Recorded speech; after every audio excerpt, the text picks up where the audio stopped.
So buy and hold properties create passive income.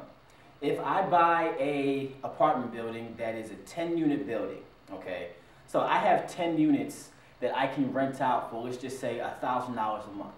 So that property, with those 10 units rented out at $1,000 a month, brings me $10,000 every single month forever, for as long as my building is in good, decent condition and it's rentable and I have tenants that are paying. That is an asset that creates passive income.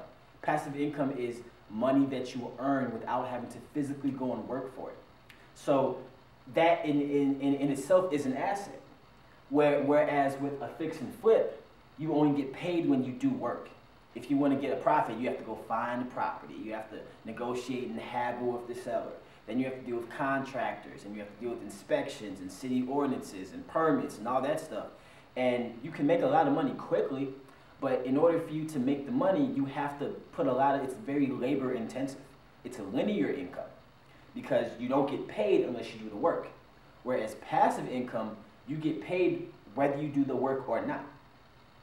So going forward with a life, there's going to be some time when you're going to get older and you're not going to have the energy to be out there, you know, on construction sites and lifting up beams and putting up drywall and sheetrock and all that stuff. So you want to have assets that will generate money when you're sitting at home watching your grandkids, or you're sitting at home with your children, or you're watching a football game, or you're doing whatever it is that you want to do. So that's why I believe buy and holds are better for the long run. Somebody who spends 10 years searching for properties that they can buy and hold or buy and rent out to people. After that 10 years, if they can focus on getting one building a year, after those 10 years, they could generate passive income in excess of $70,000 or $80,000 a year.